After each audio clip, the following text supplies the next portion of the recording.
Hello, everyone. Welcome back to yet another political episode. So we can officially say it's crisis averted. Matt Van Epps has pulled off what a lot of people said was impossible. I didn't say it was impossible. What I did say was it was going to be a coin flip, and the coin flip flipped the right direction, and Matt Van Epps pulled it through, and he actually overperformed. I'm going to be quite honest with you. He overperformed in a state where it is not a ruby red district. Not a lot of people think it's a ruby red district, and I'm going to show you why. I got a lot of people saying, well, CNN says it's a ruby red district. This media network says it's a ruby red district. Fox News even says it's a ruby red district. No, I'm going to tell you why. Because we got to break that narrative. Folks, this is not a ruby red district. The fact that it voted for Donald Trump by like 60%, Mark Green by 59% does not make it a ruby red district. In fact, I will argue to say that makes it vulnerable in flipping in liberal landslides, okay? I'm talking about specifically in a potential low propensity race like this election. We're taking a look at the 2024 House race metric because the 2024 presidential metric is irrelevant, okay? It's irrelevant because Donald Trump is not running in this special election. An establishment Republican like Mark Green is running in this set that's aligned with Mark Green is running, okay? So you have to use this metric, okay? So and a lot of people say, oh, it hasn't been voting Republican since over 44 decades. Yeah, that's because we had, going all the way, different borders, okay? It included more conservative areas, more conservative hot spots, more conservative populated areas. You'll see Green is now not at 59%, but literally on the door of entering 70% of the vote. So, and I'll say, yes, that is a ruby red district. So the media, CNN, they're trying to play you, okay? They're trying to score more points for the Democrats over your ignorance, okay? Now, I'm not saying my viewers are being ignorant, but there are a lot of Republicans that are saying, Republicans have to win! We're going to lose in all the red districts! Well, no, we won't. Number one. And number two, we do have to win. I'm not saying we should absolutely try to win, but the fact the Democrats are playing on your ignorance, and now they're saying that Republicans lost badly last night. The midterms are over, and I'm saying no. In fact, Republicans actually did very well when it comes to evening the margins, and we're going to kind of go over what that is when it comes to trends. But first, I just really wanted to address that this is not a ruby red district. It is actually the second most liberal district in the state of Tennessee. When we actually remind ourselves how conservative the district's neighbors are in the state of Tennessee, we can actually pull up a at-large race. Going all the way up, you'll see district margins. And people say this is a ruby red district. No, it's actually lighter red. This is not ruby red. It's not red like a ruby. It's more lighter. And yes, it's in this district also is also more liberal leaning. But the fact that people are saying it's a ruby red district, it used to be a ruby red district. Yeah, going back through time, I agree. It was a very ruby red district. There's the district. And they said, oh, it hasn't voted Republican in 4 decades. Yep, that's true. But put context into that. Now we have different borders. You have Nashville now added there. And it's 10 points less Republican than it is now, okay? Because going into 2022, the last time, 59% in 2022, that was a 10-point decrease, okay? So this is what we're dealing with, guys. This is not a ruby red district. It's not a swing district either. It's a pretty good Republican district. Republicans win it by double digits, but it's not like the districts like in Florida, okay? The districts in Florida is what I would call a ruby red district. And we'll be talking about that too, because comparing the said results in Florida or in the springtime, Republicans hit it out of the ballpark, absolutely. And I'm going to show you how they did that. But okay, so they're saying the Tennessee district, Tennessee 7, is a ruby red district. Okay, that's kind of ironic because the Tennessee district is way more liberal compared to this district, the Upper Panhandle, Florida 1, Matt Gaetz's district. Also, it's way more liberal than District 6, which is a ruby red district. Remember, Democrats were putting so much money into these two seats, okay? And understandably, this got more attention. These Tennessee 7 got more attention because it's more liberal and making it more competitive. But unlike these two seats, that Tennessee 7 is the best chance, the best seat, and the best opportunity where Democrats can actually pick up a seat due to low Republican turnout. And I'll tell you, Democrats last night flopped hard. They flopped so hard. And I will explain to you after with this analysis. So this is this year's special elections. We had 5 special election races so far this year. There is one special election that will be happening in a runoff. I want to believe will take place. I want to believe in January, but that is completely run by Democrats. There is no Republicans represented in that race, so we will not be looking at that race really. But you'll see, notice that most of these races have been trending to the left by over 5 points. Over 5 points at least. You'll see Florida 1, which is a Republican stronghold. It trended 9.14% to the left. Okay? Florida 6 trended 9.82% to the left in the special election. Virginia 11, that's Jerry Connolly's district, 8.44% to the left. We're talking about a Democratic stronghold. It trended even more left with 8.44% of the margin. You had Arizona 7. Now, this is kind of the best performance for the Republicans when it comes to trends. The least trend to the left. That is 5.52% to the left.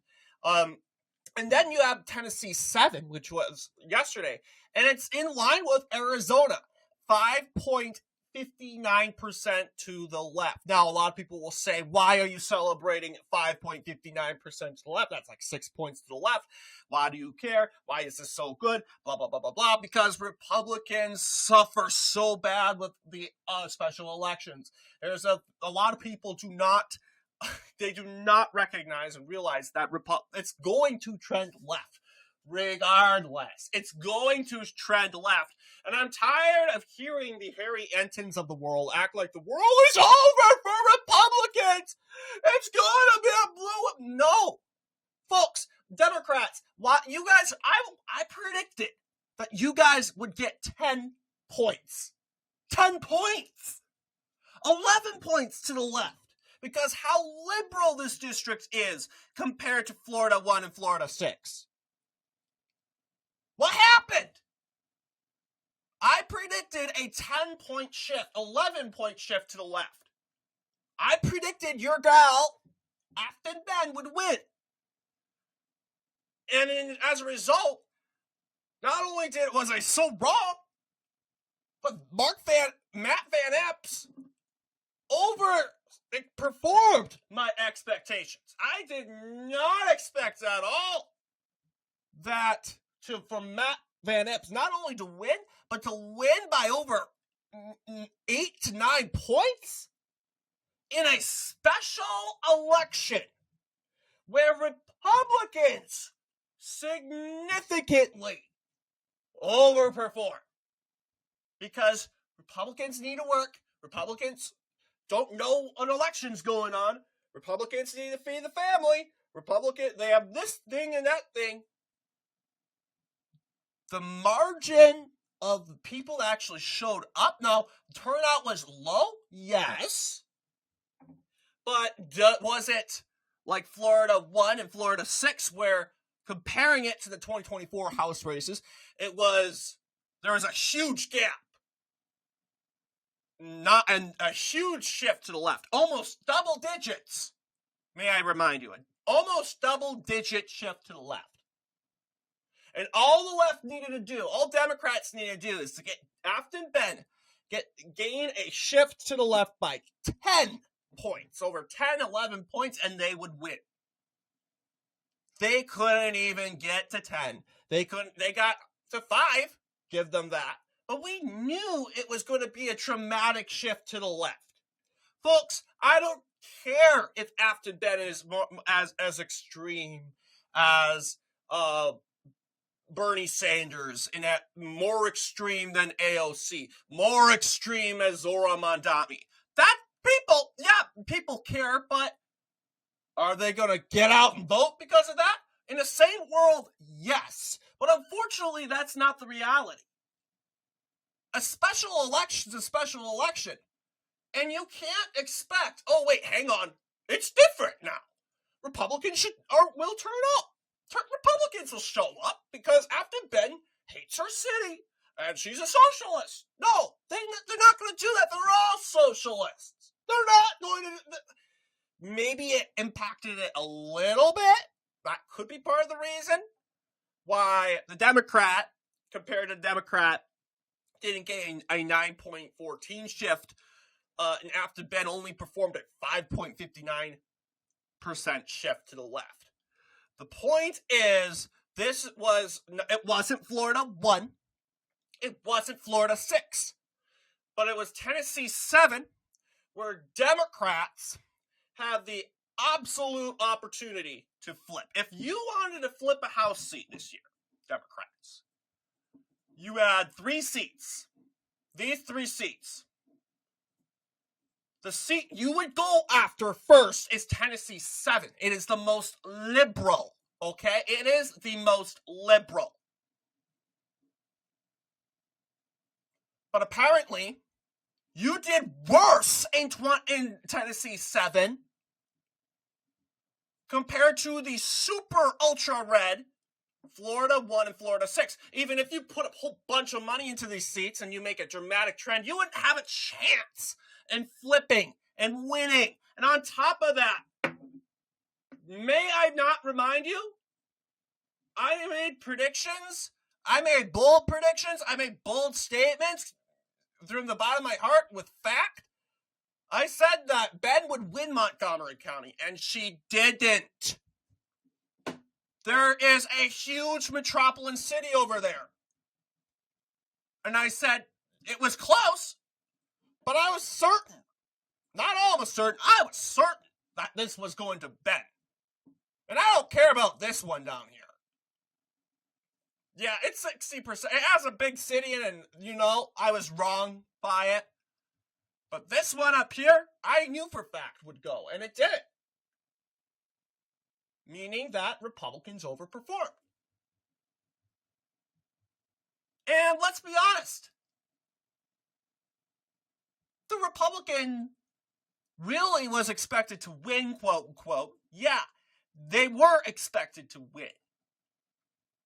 Which I think is good. Which I think is interesting, obviously. Well, let's be honest. They act like now that this race wasn't even close. We had polls where, from Emerson, a very accurate pollster suggested that Matt Van Epps would lose, or just win by less than 40. All it took was a little bit more of the performance, because let's be honest, Afton Ben had the more excited campaign compared to Matt Van Epps. Ben had the most energy in her campaign. There was a good, significant chance that the poll was more Afton Ben would be the winner of these polls, in the Emerson College polls, due to energy. And that these polls basically overestimated Matt Van Epps, basically because we're dealing with a traditionally Republican district. Okay, she also had more endorsements. Like, that doesn't mean anything. It means she has more ways to take in money compared to Matt Van Epps. And Van Epps also had John Thorpe on his neck. And even with that, even with John Thorpe, Matt Van Epps pulled what I really thought was going to be a huge climb for him. He pulled off. Yes, he underperformed. Yes, and people know, as in it's light and day, that Republicans are going to underperform, and that's not good. I'm not saying that Republicans should just accept that, but I'm just saying you can't just go and, because we haven't even figured out the solution. You can't just say, oh, we better show up and vote this time without figuring out how to get these people out and voting. No, we did not fix the low propensity voting problem. And these Republicans, we continue to go into Election Day expecting a huge turnout for Republicans. No, it's never going to be a huge turnout because we never solved the problem yet. Now we have Harry Enton squealing like a bird. Well, Republicans are in danger because they didn't get double digits. Jeez Louise. He acts like we didn't go through Florida. In fact, I think CNN is cracking hard on Harry Enton because he's a smart guy. I'm not going to lie. He's a smart analyst. This guy's been an analyst for years. And he's not going to talk about this, where Republicans, And he keeps pulling up the 2024 presidential margins. Those margins are irrelevant because Matt Van Epps is not Donald Trump. Politically, they are very different. Matt Van Epps claims to be MAGA, but really he's establishment, okay? These people that claim to be MAGA, no. I mean, yeah, I like to hear you're MAGA, but we can't, until we actually see you perform the right way, we're not going to take your word for it. But yeah, I mean, Matt Van Epps is not MAGA, so stop comparing him to the presidential margins, where there obviously is going to be a bigger turnout. There are obviously going to be bigger turnout in presidential margins. So I do want to look at the presidential margins, because obviously Matt Van Epps significantly underperformed Trump, and that's what the liberal media is trying to look at. They don't want to look at the actual election metric that matters, and that is the 2024 House race, okay? Not the presidential race.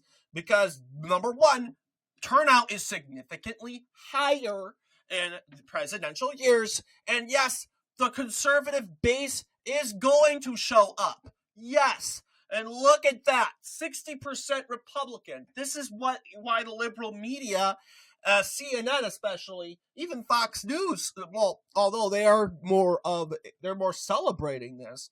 This is why they're running around in circles saying, look at what we did. Afton Ben did such a good job. Well, you keep it to context. Let's take a look. Okay, we can't do 2020 because different borders, right? Different borders.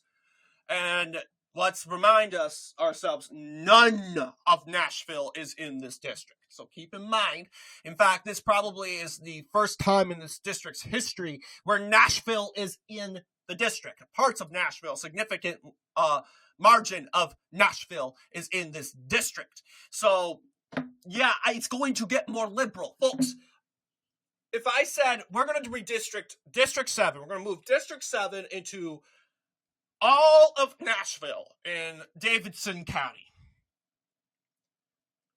and I'm going to say it's going to go solid Democrat, would it make sense to say, well, L, it's been Republican for 4 decades. It's been ruby red. No, because it's in Nashville now. Nashville has been Democratic for much longer. And I'm not trying to insult anyone I'm just saying the liberal media, they think we're dumb. They act like redistricting doesn't exist, even though they've been talking about redistricting all year. All year. So you readjust the borders into Nashville like moving all of Tennessee 7 into Nashville, into these suburbs. Is it going to go red anymore? It's still going to go red? The Democrats, it's a red district, it's a ruby red district. No. Because it's all in Democrat areas. Although the district today's borders are precisely Republican, pretty Republican district. Still, the chances of swiftly winning the seat decreased by 10 points if you compare the metrics from 2020 to 2024. I'm not talking about presidential race, more so compare it to the House race of 2020 and 2022. Okay? Now, let's just say the race was mainly involving these borders. Okay? Then I would know for sure, yes, Matt Van Epps would win. He would win. And I would not be stressing and Republicans need to turn out. No. Matt Van Epps, yes, we should encourage turnout, by the way. No wrong in doing that. We should turn out the base in these smaller elections, which are small. We're talking about House races here. But we should drive turnout. But the threat of it flipping Democrat is less severe because we don't have Democratic areas in this area. Exception of Montgomery County with Clarksville, which is, low propensity years. It tends to be more liberal.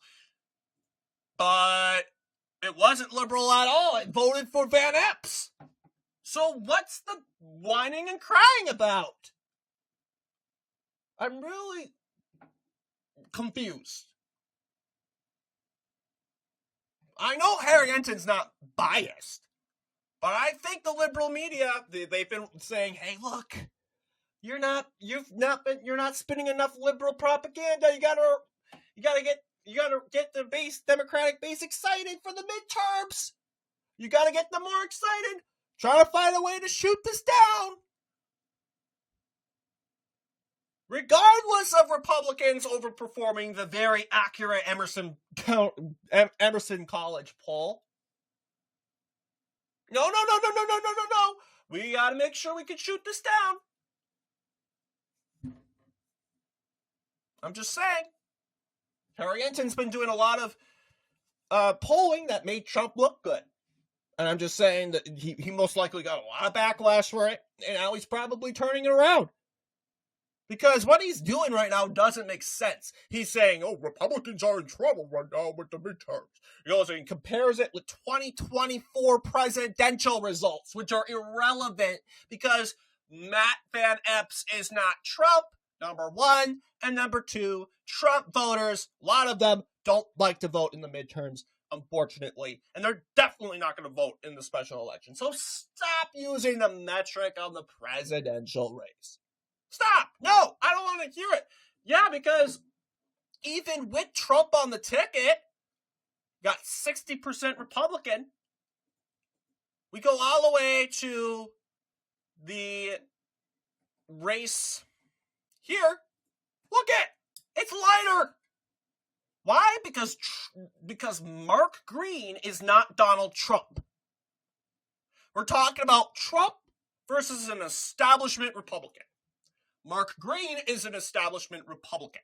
Matt Van Epps is an establishment Republican running in a low turnout year. So you have Matt Van Epps, who's not an exciting candidate. Not exciting.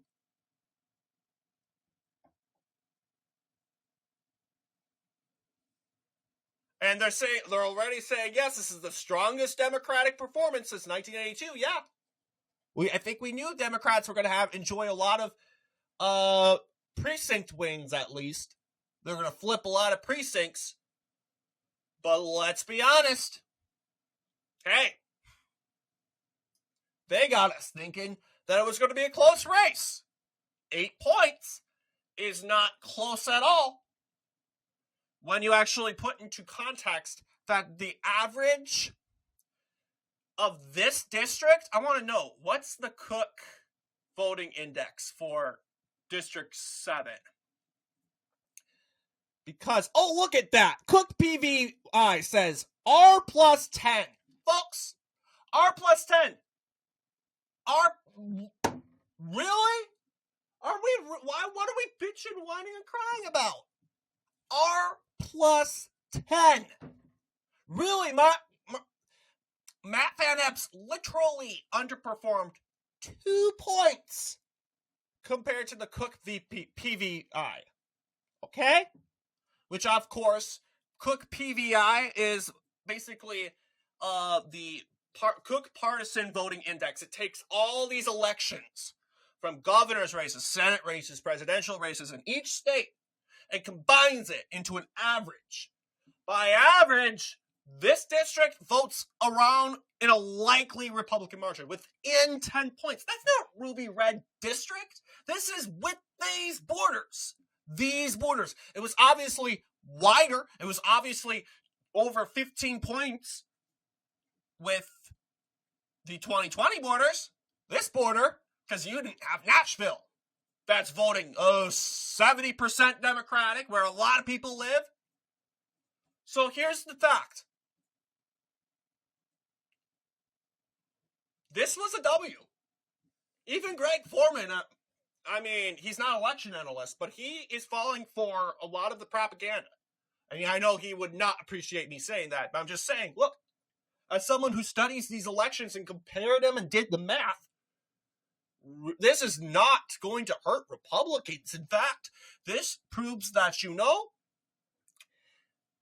the elections in November, early November, they were bad, but they're less likely going to have more of a Trump issue, is less likely of a Trump issue more than an angry, outrageous Democrat issue. Because, yes, you had significantly, you had the federal government shutdown,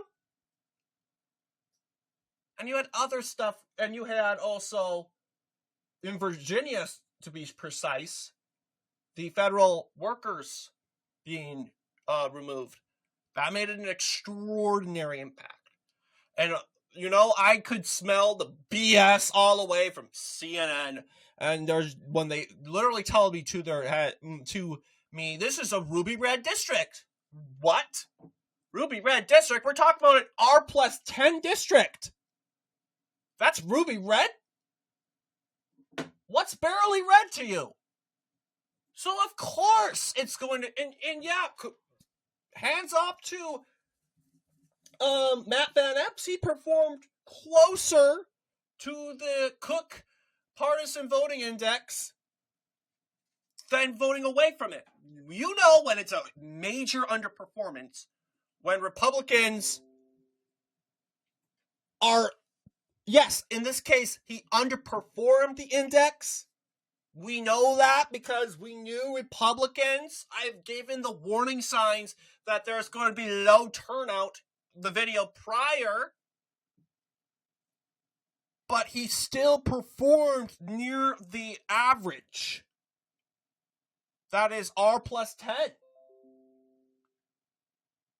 So I say this is a big win. This is a good W. Greg Foreman, I love you all, but I don't think the W is that sour. I really don't think it's nasty. No. It actually tastes a little bit better than what you're thinking.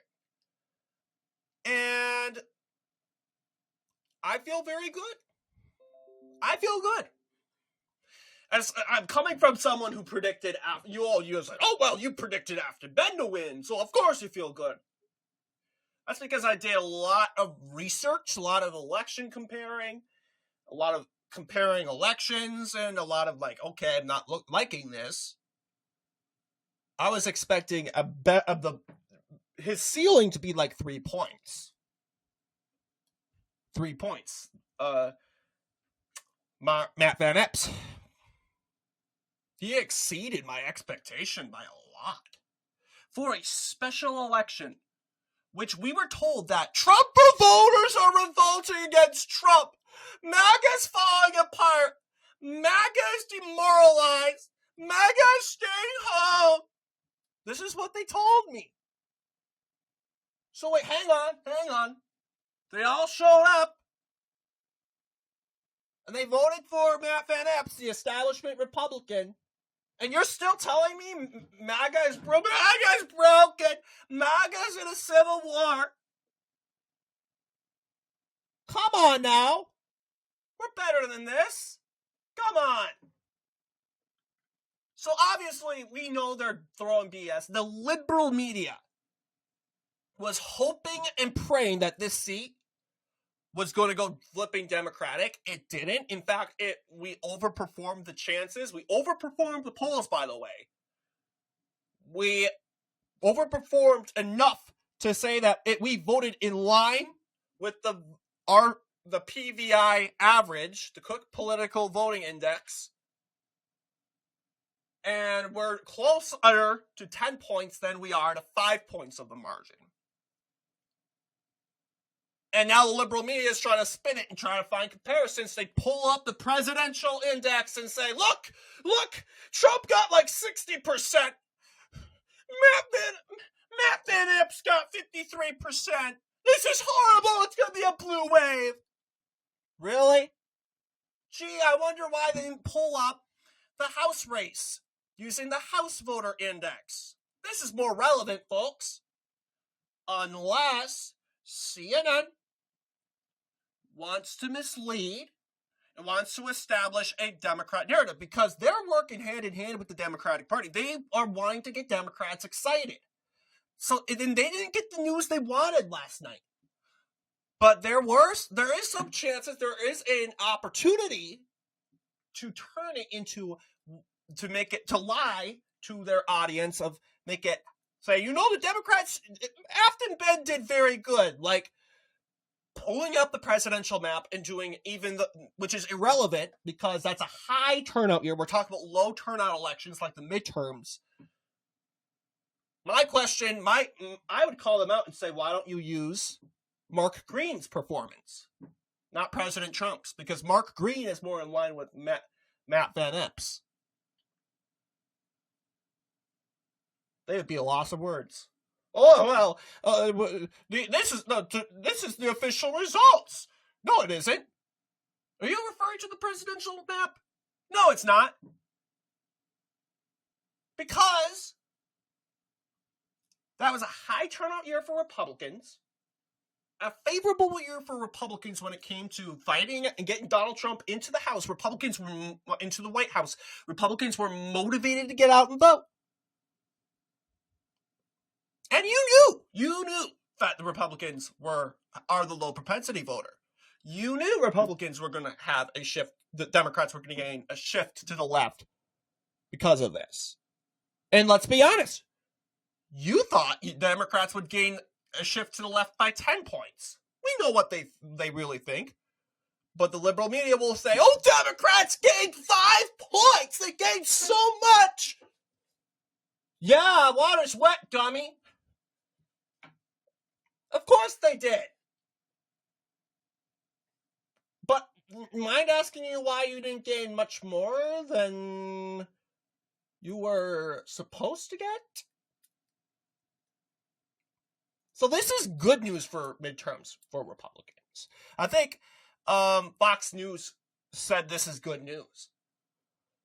And a lot of people say, oh, Fox News is... No, Fox News actually calls balls and strikes sometimes. Says, okay, Republicans need to work on this, and this, and this, and this. They call balls and strikes sometimes. I was calling balls and strikes, and I was saying, yeah, Democrats, I'll be honest, maybe I believe some of their BS, nerve-wracking propaganda. Yeah, maybe. But it was less of them, me watching their reactions, more seeing it from myself. I was looking at the Florida results, and I was saying, because Republicans, by average, according to this special election results, they underperform by an average to 9 to 8 to 7 points, okay? That's by average. So if the race in Tennessee for Republicans are going to be underperforming, if Republicans are going to be underperforming by the average, then you know it's going to be a very close race. But Republicans didn't underperform by the average. They were close to underperforming by the average, but they didn't. They held on by 5.59. Well, not 5.59. Democrats only gained 5.59, which means that Republicans saved 4 to 5 percentage points, depending on what metric or what you want to use. 4% or 5% of votes from going to Democrats. In other words, vice versa, Democrats failed to get the 4 to 5 votes needed to make this an actual W. And here you have Afton Ben getting drunk and celebrating like she won the race. And I'm like, okay, because we know she's coping, guys. We know why they're celebrating and they're throwing this huge celebration. They're saying, oh, it's a moral victory. A moral victory for what? You literally gained 5.59%. You know, hey, the Democrats would be like, okay, like for example, New York. It was much a bigger deal. Republicans gained, how much? Over 10 percentage points. A 10% shift. To, let's see if I can pull Jackson Jude. It actually has the margins up for me. Yeah, Republicans, like, I didn't see Lee Zeldin jumping around the Watch Party Center and saying, oh, well, we did so good, 10%, because he gained like over 10%. He conceded, and he acknowledged his defeat. And I'm not saying, hey, if Afton Ben wants to celebrate something like that, go ahead. I don't care. I'm not going to be triggered. Go ahead. It just makes you look stupid. Because you didn't do anything but gain 5 points. A 5-point over compared to a midterm or a presidential year? Oh, jeez. Come on. Oh, it's going to be a blue wave. Yeah, look in here. I'm going to do the comparing in results. Oh, yes, we got to move this to 2022, 2018. Hang on. Nope, I messed it up. There we go. Yeah, Zeldin overperformed by 17 points. Did Wheezy... Where was the liberal media? Where's the Democrats? And this actually had an impact in the presidential race, by the way.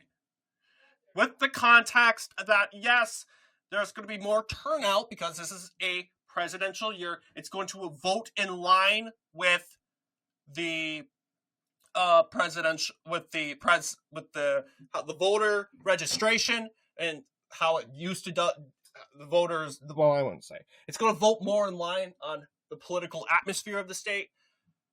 Trump gained 10 points. Trump gave 10 points on a presidential year. Where's the liberal media? I'm sure the liberal media has been talking about this because obviously it's a part of their copathon after the 2024 election. But I'm just saying, I don't understand why they're celebrating. In fact, I think it's a moral win for Republicans. They overperformed their Florida performances when it came to trends, right? In the context of trends, they did overperform.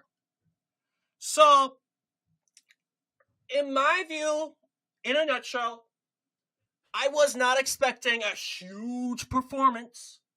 I knew this is a seat that was an average 10 points in the Republican average, okay, a part of the Cook average, 10 points. I knew with the context of what happened in November, the blue wave and all that all it takes is Republicans not showing up and this seat goes Democratic. And it turned out that although turnout was low,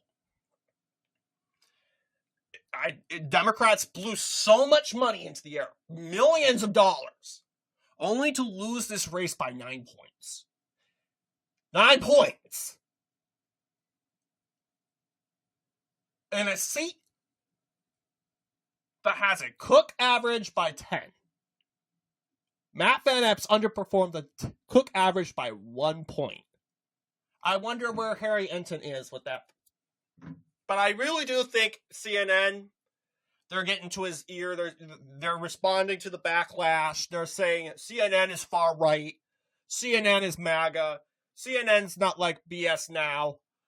Therefore, they need to become more far left. And they have to push more propaganda. How do I know this? They need to use the right map. Because when you have a better detailed map, you would use it. Not the poor detailed map, like a presidential map.